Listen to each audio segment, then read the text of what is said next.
ભાવનગર શહેરમાં રહેતા મહિલા ગાયના છાણમાંથી અલગ અલગ વસ્તુઓ તૈયાર કરી વેચાણ કરી રહ્યા છે. હાલમાં જોઈએ તો મહિલાઓ પોતાનો અલગ અલગ પ્રકારનો વ્યવસાય અને ગૃહ ઉદ્યોગ શરૂ કરવા લાગ્યા છે.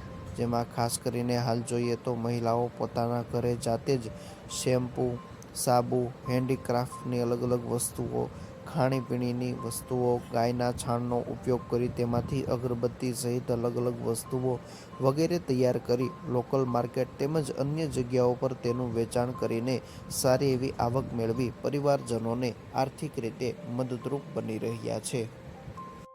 મારું નામ વિધિ દવે છે.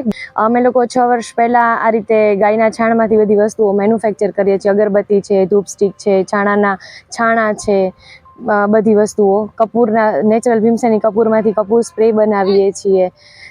એ રીતે અમે લોકોએ બધું ધીરે ધીરે શરૂ કર્યું. પછી સોશિયલ મીડિયામાં ને બધે અમે લોકો આવી રીતે એડ ને એવી રીતે કરી અને અમે લોકો અત્યારે અમારી પ્રોડક્ટ ખૂબ સારી બધે ચાલે છે અને એક્સપોર્ટ બી કરીએ છીએ અમે બધી વસ્તુનો. કઈ પ્રોડક્ટ તૈયાર કરવાનો ભાવ કેટલા? અમે ગાયના છાણમાંથી અગરબત્તી છે, ધૂપ સ્ટિક છે, પછી સામરાની કપ છે, ગાયના છાણા છે, કપૂર સ્પ્રે છે, બધી વસ્તુઓ બનાવીએ છીએ અને નેચરલ ગીર ગાયના છાણમાંથી જ બધી વસ્તુઓ બનાવીએ છીએ અમે લોકો. અમે ગુજરાતમાં ટૂંકમાં અમે લોકલી કરીએ છીએ, ગુજરાતમાં કરીએ છીએ, ગુજરાત બહાર કરીએ છીએ. દરેક મહિલાઓની અંદર અલગ અલગ પ્રકારની કળા રહેલી છે. મહિલાઓ આ કળાનો ઉપયોગ કરીને પોતાનો વ્યવસાય શરૂ કરતા હોય છે, જેમાંથી મહિને સારી એવી આવક મેળવતા હોય છે. ભાવનગર શહેરમાં રહેતા નિધિબેન નામના મહિલા, જેઓ અગાઉ ઘરકામ જ કરતા હતા, પરંતુ 6 વર્ષ પહેલાં તેઓને ગાયના છાણમાંથી અલગ અલગ પ્રોડક્ટ તૈયાર કરવાનો વિચાર આવ્યો.